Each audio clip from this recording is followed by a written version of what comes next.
So let's get rolling. So I hope you're all doing good. I'm very happy to meet you all once again on this session on COVID-19 vaccine. So we have Dr. Giridharan Shanmugam with us, who is a general surgery resident working at Government Stanley Medical College and Hospital. He's been at the forefront of COVID-19 duties ever since the first wave.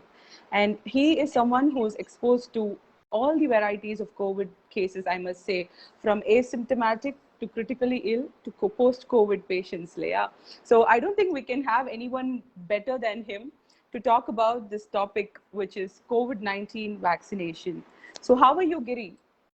How are you doing? How are you, Divya? I'm fine. I'm good. Thank you. So let's get going with the first question. So what are the different types of vaccines that are available? So, okay, currently we have three types of vaccines in the market. Actually, there is currently which are undergoing trials. We have another two types of vaccines which are undergoing trials. So, I'll be talking today about three types of vaccines that are in the market presently. So, இப்போ பார்த்தீங்கன்னா மூணு type of வேக்சின்ல வந்து they are classified எப்படின்னா into viral vector vaccines, inactivated vaccines and mRNA based vaccines. So viral vector vaccines நம்மளுடைய normal Covishield, அப்புறம் வரக்கூடிய இந்த Sputnik vaccine, அதுக்கப்புறம் இந்த ஜான்சன் சிங்கிள் டோஸ் வேக்சின், இது மூணுமே வந்து viral vector vaccines. Inactivated vaccines பார்த்தீங்கன்னா நம்ம கோவேக்சினும் சைனீஸ் கண்டுபிடிச்ச ரெண்டு வேக்சின் சைனோஃபார்ம் ரெண்டுமே வந்து இன்ஆக்டிவேட்டட் வேக்சின்ஸ். இது வந்து நம்ம ஓல்டஸ்ட் மெத்தட் ஆஃப் வேக்சின் கண்டுபிடிச்சது இன்ஆக்டிவேட்டட் வேக்சின்ஸ். கடைசியா இருக்கிறது எம்ஆர்என்ஏ வேக்சின்ஸ். இதனால latest type of vaccines. So US use பண்ற இந்த ஃபைசர், மொடர்னா, இந்த கம்பெனிஸ் கண்டுபிடிச்ச வேக்சின்ஸ் வந்து mRNA based vaccines. So first நம்ம போகும்போது வந்து இந்த வைரல் வெக்டர் வேக்சின்ஸ் பத்தி நம்ம பேசுவோம். ஸோ வைரல் வெக்டர் வேக்சின்ஸ் பார்த்தீங்கன்னா நம்மளுடைய கோவிஷீல்டு, நம்மளுடைய கோவிஷீல்டு, நம்மளுடைய ஸ்புட்னிக், அப்புறம் ஜான்சன் அண்ட் ஜான்சனோட சிங்கிள் டோஸ் வேக்சின்ஸ் தான் viral vector vaccine. So viral vector vaccines பத்தி சொல்லணும்னா அது வந்து இன்னொரு வைரஸை வச்சு அதுக்கு மேல உள்ள லேயர்ஸ், அதாவது ப்ரோட்டீன்ஸை வந்து மாத்தி அதை வந்து நம்ம பாடிக்குள்ள செலுத்துவாங்க. ஸோ சுருக்கமா சொல்லணும்னா நம்மளுடைய அடினோ வைரஸ், கோவிஷீல்டு எக்ஸாம்பிள் வச்சுக்கோன்னா அடினோ வைரஸ் தான் உள்ள இருக்கிற வேக்சின். அந்த வேக்சின்குள்ள இருக்கிறது அடினோ வைரஸ் தான் உள்ள வச்சிருக்காங்க. அதை சுத்தி வந்து கொரோனா வைரஸோடைய ஸ்பைக் ப்ரோட்டீன்ஸ், இந்த ஸ்பைக் ப்ரோட்டீன்ஸ் வச்சுதான் கொரோனா வைரஸ் நம்ம உடம்புக்குள்ள போகுது. ஸோ அந்த ஸ்பைக் ப்ரோட்டீன்ஸ் வந்து அடினோ வைரஸ் மேல வந்து அட்டாச் பண்ணியிருக்காங்க. ஸோ இதுதான் வந்து வைரல் வெக்டர் வேக்சின் சொல்லுவாங்க. ரெண்டாவது டைப் வந்து நம்ம இன்ஆக்டிவேட்டட் வேக்சின்ஸ். நம்ம கோவேக்சின், நம்ம சைனீஸ் கண்டுபிடிச்ச வேக்சின்ஸ் எல்லாமே இன்ஆக்டிவேட்டட் வேக்சின்ஸ். ஸோ இந்த வேக்சின்ஸ் எப்படி பார்த்தீங்கன்னா நார்மலா இருக்க கொரோனா வைரஸையே அதை செயல் இழக்க வைக்கிறாங்க. அதான் இன்ஆக்டிவேஷன் அப்படின்னு சொல்லுவாங்க. எப்படி செயல் இழக்க வைக்கிறாங்க அப்படின்னு பார்த்தீங்கன்னா, ஒண்ணு வந்து கதிர்வீச்சு மூலமா செயல் இழக்க வைப்பாங்க, இன்னொன்று வெப்பத்தன்மை அதிகப்படுத்தி அதை செயல் இழக்க வைப்பாங்க, இல்ல அதை வந்து உரைய வச்சு செயல் இழக்க வைப்பாங்க. இது மாதிரி பல முறைகள்ல வச்சு அதை செயல் இழக்க வைப்பாங்க. அதுக்கு பேர் இன்ஆக்டிவேட்டட் வேக்சின்ஸ் சொல்லுவாங்க. மூணாவது டைப் நம்ம ஃபாரின்ல யூஸ் பண்ற ஃபைசர், மொடர்னா வந்து எம்ஆர்என்ஏ வேக்சின்ஸ். ஸோ எம்ஆர்என்ஏன்னா என்னன்னு பார்த்தீங்கன்னா, நம்ம வைரஸ்குள்ள இருக்கிறது எதர் டிஎன்ஏ ஒரு ஆர்என்ஏ, அந்த மரபணுக்கள் வந்து டிஎன்ஏ ஒரு ஆர்என்ஏ அப்படின்னு சொல்லுவாங்க. கொரோனா வைரஸ்ங்கிறது ஒரு ஆர்என்ஏ வைரஸ். ஸோ அது வைரஸ்குள்ள இருக்கிற மரபணு வந்து ஆர்என்ஏ வைரஸ், ஆர்என்ஏ. அந்த ஆர்என்ஏவை வந்து நம்ம உடம்புக்குள்ள அது செலுத்தினதுக்கு அப்புறம், அந்த வைரஸ் வந்ததுக்கு அப்புறம் நம்ம பாடி வந்து அந்த ஆர்என்ஏவை வச்சு அதை வந்து ஒரு ரியாக்ஷன் பண்ணும். அதுக்கு வந்து எம்ஆர்என்ஏ ஒரு ப்ளூ பிரிண்ட்னு ஒன்று தயாரிக்கும். ஸோ இந்த எம்ஆர்என்ஏங்கிறது ஒண்ணுமில்லை, என்னன்னு பாத்தீங்கன்னா ஒரு ப்ளூ பிரிண்ட். அந்த வைரஸை உற்பத்தி செய்யறதுக்கு, அந்த வைரஸ்க்கு எதுக்கான ஆன்டிபாடிஸ் உற்பத்தி செய்யறதுக்கான ப்ளூ பிரிண்ட் தான் இந்த எம்ஆர்என்ஏ. ஸோ இந்த எம்ஆர்என்ஏ அந்த ப்ளூ பிரிண்ட்டை நேரடியாக நம்ம உடம்புக்குள்ள ஒரு வேக்சின் மூலியமா செலுத்தினோம்னா டைரக்டா அந்த ப்ளூ பிரிண்ட்டை வச்சு நம்ம பாடியே அதுக்கான ஆன்டிபாடிஸை தயாரிச்சுக்கும். இதே மாதிரி ஒரு ப்ளூ பிரிண்ட் வச்சு ஏதாவது வந்துச்சுன்னா அதை எதிர்த்து சக்தியா வந்து அந்த வேக்சின் கொடுக்குறது தான் இந்த எம்ஆர்என்ஏ வைரஸ், எம்ஆர்என்ஏ வேக்சினுடைய ஃபங்க்ஷன்ஸ். ஸோ இந்த மூணு டைப் ஆஃப் வேக்சின்ஸ் தான் நம்ம இப்போதைக்கு நம்ம இந்த வேர்ல்ட்ல கண்டுபிடிச்சிருக்கோம்.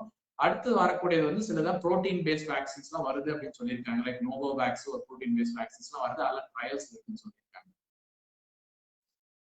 Very well said. எல்லாருக்குமே புரியுற மாதிரி ரொம்ப அழகா எக்ஸ்பிளைன் பண்ணீங்க in layman terms, I wish to say. So நம்ம ஊர்ல இந்தியால இருக்கிற வேக்சின்ஸ் என்னெல்லாம் இப்போதைக்கு, and what are the doses, the intervals and storage and price of each of these? So இப்போ கரண்டா நம்ம இந்தியாவில் யூஸ் பண்றது கோவிஷீல்டு அண்ட் கோவேக்சின் தான். ஸோ கோவிஷீல்டு வந்து நம்ம சீரம் இன்ஸ்டியூட் ஆஃப் இந்தியா வந்து ஃப்ரம் ஆக்ஸ்போர்ட் ஆஸ்ட்ராஜெனகால லைசன்ஸ் வாங்கி ப்ரொடியூஸ் பண்றாங்க. கோவேக்சின் வந்து நம்ம பாரத் பயோடெக்கும் ஐசிஎம்ஆரும் சேர்ந்து கண்டுபிடிச்சு அவங்க வந்து தயாரிக்கிற வேக்சின். ஸோ கோவிஷீல்டு வந்து ரெண்டு வேக்சினுமே 2 டோசஸ் போடணும். கோவிஷீல்டு வந்து இனிஷியலா நம்ம எல்லாரும் சொன்ன மாதிரி 4 வீக்ஸ் கேப் போடணுங்கிறாங்க. பட் இப்போ வந்து அதை எக்ஸ்டெண்ட் பண்ணி இப்போ வந்து அதை வந்து அதிகப்படுத்திருக்காங்க. கோவிஷீல்டு வந்து இப்போ 12 to 16 வீக்ஸ் இன்டர்வெல்ல கூட போடலாம் அப்படின்னு சொல்றாங்க. அதாவது 84 to 120 டேஸ் இன்டர்வெல்ல போடலாம்னு சொல்லியிருக்காங்க. கோவேக்சின் பாத்தீங்கன்னா அது ஆஸ் யூஷுவல் நார்மலா 4 to 6 வீக்ஸ் இன்டர்வெல்ல தான் போடணும்னு சொல்லியிருக்காங்க. அதாவது 28 to 42 டேஸ் இன்டர்வெல்ல தான் போடணும்னு சொல்லியிருக்காங்க. ஸோ கோவிஷீல்டு வந்து ரெண்டுமே டெம்பரேச்சர் வந்து 2 to 8 டிகிரி செல்சியஸ் தான் ஸ்டோர் பண்ணக்கூடிய வேக்சின்ஸ். இந்த வேக்சின் ரெண்டுமே ஏன் நம்ம இந்தியாவில் யூஸ் பண்றோம்னா இந்த மெயின் ரீசன் ஒன்று தான். Covishield and Covaxin 2 to 8 degree செல்சியஸ்ங்கிறத நார்மல் ஃப்ரிட்ஜ்லயே கூட ஸ்டோர் பண்ணிக்கலாம். ரூரல் ஏரியாஸ்ல எங்கெல்லாம் நம்மளால அந்த ஃப்ரீசர் அந்த ஐஸ் பாக்ஸ் மாதிரிலாம் ப்ரொவைட் பண்ண முடியுமோ அந்த ஏரியாஸ்ல இந்த 2 to 8 டிகிரி செல்சியஸ் நம்ம மெயின்டைன் பண்ணி கோல்டு செயின் அப்படின்னு சொல்ற அந்த டெலிவரி அந்த டிஸ்ட்ரிபியூஷன் மெக்கானிசம் யூஸ் பண்ணி நம்ம வந்து எல்லா பக்கம் even rural areas hilly areas கூட நம்ம கொண்டு போய் நம்ம மக்கள் நடமாட்டம் அதிகமா இல்லாத இடத்துல கூட நம்ம வேக்சினேஷன் பண்ணணும்னு நினைச்சோம்னா கூட இந்த ஐஸ் பாக்ஸஸ் அது மாதிரி வச்சு 2 to 8 டிகிரி செல்சியஸ் அந்த கோல்ட் செயினை ப்ரிசர்வ் பண்ணி இந்த வேக்சின்ஸ் வந்து நம்ம கொண்டு போய் சேர்க்கலாம். ஸோ இந்த வேக்சின்ஸோட ப்ரைஸ் பார்த்தீங்கன்னா கவர்மெண்ட்ல வந்து 2 வேக்சினுமே ஃப்ரீ தான். கவர்மெண்ட்க்கு நீங்க போய் போட்டீங்கன்னா 2 வேக்சின் ஃப்ரீங்க. இப்போ வந்து கவர்மெண்ட் சென்ட்ரல் கவர்மெண்ட் வந்து சென்ட்ரல் கவர்மெண்ட் ஸ்டேட் கவர்மெண்ட்ஸ்ல சேர்ந்து ஒரு பேசி பிரைவேட்லயும் நம்ம கொடுக்கலாம் அப்படின்னு சொல்லியிருக்காங்க. ஸோ பிரைவேட்ல பார்த்தீங்கன்னா அதோட வேக்சின்ஸோட விலை பார்த்தீங்கன்னா கோவிஷீல்டு வந்து 780 rupees கொடுக்குறாங்க. That is 600 rupees dose plus 30 rupees GST and 150 rupees வந்து சர்வீஸ் சார்ஜஸ். அந்த பிரைவேட் ஹாஸ்பிட்டல்ஸ்ல போய் அவங்க அந்த வேக்சின் செட்டப் பண்றதுக்கு வேக்சின் சென்டர் அவங்க எஸ்டாப்ளிஷ் பண்றதுக்கான அந்த சர்வீஸ் சார்ஜஸ் 150 rupees வாங்கலாம். ஸோ டோட்டல் வந்து கோவிஷீல்டு வந்து 780 rupeesக்கு கொடுக்குறோம். கோவேக்சின் பாத்தீங்கன்னா டோட்டலா 1410 rupeesக்கு சொல்லியிருக்காங்க. அதுல வந்து வேக்சின் காஸ்ட் வந்து 1200 plus 60 rupees GST and 150 rupees வந்து service charges. Okay, perfect. So இந்த வேக்சின் வந்து யாரெல்லாம் நம்மளுக்கு ஃப்ரீக்வெண்டா வர கொஸ்டின் அப்படிதான், என்னால இந்த வேக்சின் எடுக்க முடியுமா, நான் டாக்டர் கிட்ட கன்சல்ட் பண்ணிட்டு எடுக்கணுமா? So who can take this vaccine? So இந்த வேக்சின்ஸ் யாரெல்லாம் எடுத்துக்கலாம்னு பார்த்தீங்கன்னா anyone above 18 years of age எடுத்துக்கலாம்னு சொல்லியிருக்காங்க. அதுல வந்து லாக்டேட்டிங் மதர்ஸ் இவங்க கண்டிப்பா எடுத்துக்கலாம்னு சொல்லியிருக்காங்க. Sugar pressure sugar high BP இருக்கவங்கலாம் கண்ட்ரோலா இருக்கு அப்படின்னா கண்டிப்பா எடுத்துக்கலாம். சுகர் பாத்தீங்கன்னா உங்களுக்கு வந்து ஒரு செட் லிமிட் எதுவும் வைக்கல, சுகர் உங்களுக்கு கண்ட்ரோலா இருக்கு, நீங்க மாத்திரை சாப்பிடுறீங்க, உங்களுக்கு கண்டுபிடிக்க முடியல இது வரைக்கும் நீங்க எதுவும் மாத்திரை சாப்பிடலாம் கூட நீங்க எடுத்துக்கலாம். ஹை பிபி இருக்கிறவங்க வந்து உங்களுக்கு வேக்சினேஷன் அன்னைக்கு உங்களுக்கு பிபி செக் பண்ணுவாங்க. மோர் தென் 180 100 இருந்துச்சுன்னா கண்டிப்பா உங்களுக்கு ஒரு நேரம் வெயிட் பண்ண சொல்லி அந்த பிபி குறைஞ்சு செட்டில் ஆகி ஒரு காம் ஆகி ஸ்ட்ரெஸ் அந்த ஆங்ஸைட்டி ஏதாவது இருந்துச்சுன்னா அதெல்லாம் கொஞ்சம் காம் ஆகி பிபி கம்மி அந்த லெவலுக்கு கம்மியானதுக்கு அப்புறம் உங்களுக்கு போடுவாங்க. ஹார்ட் பேஷண்ட்ஸ் உங்களுக்கு ஹார்ட் பேஷண்ட் ஏதாவது மாத்திரை சாப்பிட்றீங்கன்னா கண்டிப்பா நீங்க வேக்சின் எடுத்துக்கலாம். அது எந்த ஒரு கான்ட்ரா இண்டிகேஷன் எதுவும் கிடையாது. உங்களுக்கு ஸ்ட்ரோக் அதாவது பக்கவாதம் ஏதாவது வந்து அதுக்கான மாத்திரை எடுத்திருந்தீங்கன்னா கூட அது வந்து ரெக்கவர் ஆகி வந்து நீங்க வீட்டுல இருந்தீங்கன்னா கண்டிப்பா இந்த வேக்சின் போட்டுக்கலாம். ஸோ இப்போதைக்கு இவங்க எல்லாமே வேக்சின் போட்டுக்கலாம்னு சொல்லியிருக்காங்க. So in the vaccine எடுக்கிறதுக்கு முன்னாடி is there any protocol, like we need to get a certificate from the doctors, now உங்களோட consultants, family doctors, or else should we do the antibody test? நிறைய பேர் அதை இப்போ frequent-ஆ பண்றாங்க. antibody test எடுத்ததுக்கு அப்புறம் வேக்சினுக்கு போகணுமா? So can you give us some light on that? So vaccine இப்போது யார் போடக்கூடாது அப்படின்னு சொல்லியிருக்காங்கன்னா யார்கிட்ட வந்து நீங்க டாக்டர்ஸ் கிட்ட கேட்டுட்டு போடணும் அப்படின்னு சொல்லியிருக்காங்கன்னா இப்போதைக்கு பிரெக்னென்ட் லேடிஸ்க்கு வேக்சின் போடக்கூடாதுன்னு சொல்லியிருக்காங்க. அதே மாதிரி சில்ட்ரன் 18 வயசுக்கு உட்பட்டவங்களை வந்து வேக்சின் இன்னும் வந்து வேக்சின் போடுறது இன்னும் ஆரம்பிக்கல, அதெல்லாம் இந்த ட்ரையல்ஸ்ல போயிட்டு இருக்கு. அவங்களுக்கு இப்போதைக்கு வேக்சின் போடக்கூடாது. ரெண்டாவது சில பேருக்கு வந்து ஆல்ரெடி ஒரு டோஸ் போட்டு ஏதாவது அலர்ஜிக் ரியாக்ஷன் அதுவும் சிவியர் அலர்ஜிக் ரியாக்ஷன் வந்துச்சுன்னா அவங்க எல்லாருமே செகண்ட் டோஸ் போடுறதுக்கு முன்னாடி ஒரு டாக்டர்கிட்ட கன்சல்ட் பண்ணி போடணும். அப்புறம் ரொம்பவே நோய் எதிர்ப்பு சக்தி குறைவா இருக்கவங்க சிவியர்லி இம்யூனோ காம்ப்ரமைஸ் அப்படின்னு சொல்றவங்க, ரொம்ப நோய் எதிர்ப்பு சக்தி கம்மியா இருக்கவங்க அவங்க டாக்டர்கிட்ட கேட்டுட்டு வந்து வேக்சின் போடணும். ஸோ இவங்க மட்டும்தான் டாக்டர்கிட்ட கன்சல்ட் பண்ணிட்டு வேக்சின் போடணும். கண்டிப்பா போடக்கூடாதுன்னு கவர்மெண்ட் சொல்றது பிரெக்னன்சிக்கும் சில்ட்ரன் அண்டர் 18 years கண்டிப்பா இப்போதைக்கு வேக்சின் கிடையாதுன்னு சொல்லியிருக்காங்க. ஸோ இன்னொன்று வந்து 2 பேர் கேட்குறாங்க, இந்த ஆன்டிபாடி டெஸ்ட் பண்ணிட்டு போனோமா, நான் எனக்கு கோவிட் வந்திருக்கா இல்லையான்னு எனக்கு தெரியாது, என் ஃபேமிலியில் நிறைய பேர் வந்திருக்கு பட் நான் டெஸ்ட் எடுக்கல, வந்து ஐசோமேட்டிக்கா இருந்திருக்கலாமோ நிறைய பேர் என்ன கேட்டிருக்காங்க. ஸோ உங்களுக்கு வந்து அந்த மாதிரி ஏதாவது டவுட்ஸ் இருந்துச்சுன்னா ஆன்டிபாடி டெஸ்ட் எடுத்துட்டு வேக்சின் போடுறது தப்பு கிடையாது. பட் நான் ரெக்கமெண்ட் பண்ண மாட்டேன். உங்களுக்கு வந்துட்டு போயிருந்தா கண்டிப்பா உங்களுக்கு சிம்டம்ஸ் இருந்திருக்கும். உங்களுக்கு ஏசிம்டமேட்டிக்கா இருந்தா கூட உங்க வேக்சின் போடுறதுனால உங்களுக்கு எந்த பாதிப்பும் வராது அதனால. ஓகேங்களா? ஸோ வேக்சின் போட்டுக்கொள்றது நல்லது. உங்களுக்கு வந்துட்டு நீங்க அட்மிட் ஆகி உங்களுக்கு ஆர்டிபிசிஆர் டெஸ்ட் இல்ல சிடி ஸ்கேன்ல கொரோனா இருந்திருக்கு அப்படின்னு சொல்லி நீங்க அட்மிட் ஆகி ட்ரீட்மெண்ட் எடுத்திருந்தீங்கன்னா அவங்களுக்கு மட்டும் 3 months கேப் சொல்றாங்க. அதுவுமே வந்து ஃபர்ஸ்ட் டோஸ் போட்டு வந்தாலுமே 3 months கழிச்சு போட சொல்றாங்க. ஃபர்ஸ்ட் டோஸ் போடுறதுக்குமே நீ 3 months கழிச்சு தான் போடணும் அப்படின்னு சொல்றாங்க. Okay, perfect. And when do we get vaccinated? Is there any guideline on எப்போ vaccine போடணும் அப்படிங்கிறதுக்கு? Is there any guideline with you that you can share with us? So நான் முதல்ல லைக் ப்ரீவியஸ் ஆன்சர்லேயே சொன்ன மாதிரி உங்களுக்கு கொரோனா இன்ஃபெக்ஷன் வந்துட்டு போயிடுச்சுன்னா 3 months கேப் விட்டு தான் வேக்சின் போடணும். ஃபர்ஸ்ட் டோஸ் போடுறதுக்குமே 3 months விட்டுக்கணும். ஃபர்ஸ்ட் டோஸ் போட்டுட்டு கொரோனா இன்ஃபெக்ஷன் வந்து செகண்ட் டோஸ் போடுறீங்கன்னா அதுக்கு ஒரு 3 months கேப் விட்டுக்கணும். நீங்க ஏதாவது வேற ஏதாவது இல்னஸ், வேற ஏதாவது ஒரு ஜுரம், சளி, காய்ச்சல், இருமல் இல்லை வேற ஏதாவது ஒரு நோயினால நீங்க ஹாஸ்பிட்டல் அட்மிட் ஆயிருக்கீங்க, ட்ரீட்மெண்ட் எடுத்துட்டீங்கன்னா அதுக்கு வந்து 15 days ஆஃப்டர் ரிகவரி, அதாவது நீங்க குணமாய் வீட்டுக்கு வந்து 15 days கழிச்சு வேக்சின் போட்டுக்கலாம். இது வந்து வேற இதுகளுக்காக நீங்க அட்மிட் ஆயிருந்தீங்கன்னா, வேற ஏதாவது ஆப்ரேஷன் பண்ணியிருக்காங்க, வேற ஏதாவது ரீசன்ஸ்க்காக நீங்க ஹாஸ்பிட்டல் அட்மிட் ஆகி உங்களுக்கு ட்ரீட்மெண்ட் எடுத்திருந்தீங்கன்னா 15 days கழிச்சு போட்டுக்கலாம். இதே வேற ஏதாவது நோய்க்கு நீங்க ஐசியூல இருந்திருக்கீங்க இல்ல சிவியரா பாதிப்படைஞ்சிருக்கீங்க அப்படின்னா அவங்களுக்கு வந்து 30 to 60 days ஆஃப்டர் ரிகவரி வந்து போட சொல்றாங்க. அதாவது 30 to 60 நாள் கழிச்சு நீங்க வீட்டுக்கு வந்து டிஸ்சார்ஜ் வந்ததுக்கு அப்புறம் வேக்சின் போட்டுக்கலாம். So plasma therapy பண்ணவங்களுக்கும் அதே கைட்லைன் இல்லையா? So can you shed some light on that? ஆக்சுவலா பிளாஸ்மா தெரப்பி பண்ணவங்களுக்கும் இதே கைட்லைன்ஸ் தான். நீங்க வந்து பிளட் டோனரா இருந்தீங்கன்னா நீங்க கொடுக்குறீங்கன்னா அவங்களுக்குமே வந்து 15 days கழிச்சு தான் பண்ண சொல்றாங்க. ஆஃப்டர் வேக்சினேஷன் கழிச்சு 15 days கழிச்சு தான், ஆஃப்டர் பிளட் டொனேஷனுக்கு அப்புறம் 15 days கழிச்சு நீங்க வேக்சினேட் பண்ணலாம். Perfect. Thank you so much, Giri. So moving on, how do we register for the vaccination? Can you just explain to us? Yeah. Okay, இப்போ இனிஷியலா வந்து நம்ம ஆரம்பிக்கும் போது they had ஒரே ஒரு வழி தான் சொன்னாங்க. கோவின் ஆப்ல அந்த போர்ட்டல்ல போய் ரெஜிஸ்டர் பண்ணி நம்ம ஷெட்யூல் பண்ணி அது வரைக்கும் வெயிட் பண்ண சொல்றாங்க. பட் இப்போ வந்து government has let private hospitals எல்லாருமே வந்து பண்றதுக்கு அலோவ் பண்ணங்காட்டி இப்போ வந்து ஒன் மெத்தட் இஸ் நம்ம ஃபர்ஸ்ட் சொன்ன மாதிரி அந்த கோவின் போர்ட்டல்ல போய் ரெஜிஸ்டர் பண்ணி ஷெட்யூல் பண்றது ஒரு மெத்தட். ரெண்டாவது மெத்தட் வந்து நீங்க டைரக்டா வாக்கின் சென்டர்ஸ் கூட போகலாம். இப்போ சில கவர்மெண்ட் ஹாஸ்பிட்டல்ஸ் சில பிஹெச்சிஸ்லாம் வாக்கின் கூட அவங்களுக்கு அந்த அன்னைக்கு டோஸ் அதிகமா இருக்கு, பீப்புள் கம்மியா வந்திருக்காங்கன்னா சில நீங்க வாக்கின்ல போய் கூட கேட்டு ரெஜிஸ்டர் பண்ணி எங்களுக்கு வந்தா சொல்லுங்க, இல்ல ஃப்ரீயா இருந்தீங்கன்னா இன்னைக்கே போட்டுக்கலாம் அப்படின்னு சொல்லுவாங்க. தேர்ட் மெத்தட் வந்து சில பேர் வந்து பிரைவேட்டாவே வேக்சினேஷன் கேம்ப்ஸ் இல்ல பிரைவேட் ஹாஸ்பிட்டல்ஸ்ல போய் அவங்களுக்கு ஃபோன் பண்ணி கால் பண்ணி நீங்க ரெஜிஸ்டர் பண்ணி கூட போட்டுக்கலாம். Okay, perfect. So what are the guidelines that you would suggest for people who are on the day of the vaccination? So on the day of vaccination பார்த்தீங்கன்னா ஃபர்ஸ்ட் ப்ரீவியஸ் டேலேருந்து ஆரம்பிச்சிடும். நல்லா தூங்குங்க. நைட் வந்து எதுவும் தூக்கம் இல்லாமல் இருக்கிற மாதிரிலாம் இருக்காதீங்க. நைட் நல்லா ஒரு 8 hours மினிமமாக நல்லா தூங்கிட்டு போங்க. காலையில் ஒரு லைட் மீல், ரொம்ப ஹெவியாகவும் இல்லாமல் ரொம்ப கம்மியாகவும் சாப்பிடணும். ஒரு லைட் மீல், ஒரு மாடரேட்டான ஒரு மீலை சாப்பிட்டுட்டு போங்க. தேர்ட் திங், நீங்க எடுத்துட்டு போகும்போது உங்களுடைய கவர்மெண்ட் ஐடி கார்டு, இதர் ஆதார் இல்லைன்னா ப்ரிஃபரபிளி ஆதார் இல்லை உங்க டிரைவிங் லைசன்ஸ், அப்புறம் உங்களுடைய ஏதோ ஒரு கவர்மெண்ட் ஐடி கார்டு எடுத்துட்டு போங்க. அப்புறம் வந்து ஒரு வாட்டர் பாட்டில், கொஞ்சம் ஸ்நாக்ஸ். நீங்க டயபெட்டிக்கா இருந்தீங்கன்னா ஒரு பிஸ்கெட் ஒரு சாக்லேட்டோ எடுத்துக்கங்க. பிகாஸ் இன்கேஸ் நீங்க போய் வெயிட் பண்ணி கொஞ்சம் நேரம் ஆகிற மாதிரி இருந்துச்சுன்னா, லைக் நிறைய கூட்டம் இருக்கு, உங்களுக்கு வேக்சின் போடுறதுக்கு லேட் ஆகுது அப்படின்னா, பிகாஸ் நீங்க வேக்சின் போட்டு பிளஸ் ஒரு 30 minutes நீங்க வெயிட் பண்ற மாதிரி இருக்கும். ஸோ டோட்டல் உங்களுக்கு வேக்சினேஷன் டைமே ஒரு 45 minutes to 1 hour இருக்கும். அதுக்கு முன்னாடியே வெளியில வந்தவங்க, முன்னாடி ரெஜிஸ்டர் பண்ணவங்க இருந்தாங்கன்னா கண்டிப்பா உங்களுக்கு இன்னும் அதுக்கு மேலே லேட் ஆக சான்சஸ் இருக்கு. ஸோ எதுக்கும் நீங்க டயபெட்டிக்கா இல்லை யாராவது கூட இருக்கவங்க டயபெட்டிக்கானா அவங்களுக்கு தேவையான ஒரு ஸ்நாக்ஸோ ஒரு சாக்லேட்டோ எதுக்கும் எடுத்துட்டு போங்க.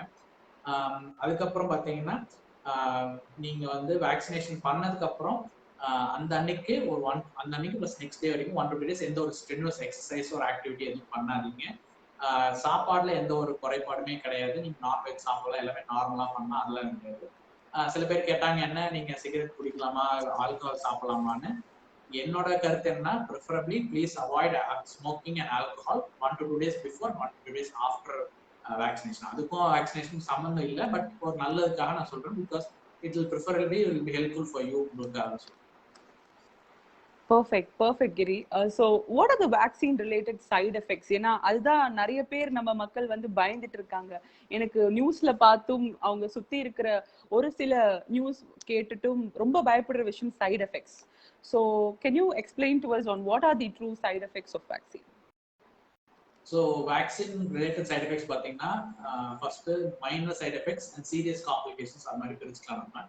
ஸோ மைனர் சைடு எஃபெக்ட்ஸ் பார்த்தீங்கன்னா மோஸ்ட் காமனாக வந்து ஊசி போட்ட இடத்துல வலிக்கிறது, ஊசி போட்ட இடத்துல வந்து கொஞ்சம் அரிப்பு இருக்கிறது, ஊசி போட்ட இடம் வீங்கிறது, ஊசி போட்ட இடத்துல கொஞ்சம் செவந்து போறது, இதெல்லாம் வந்து நார்மலாக நடக்கிறது தான்.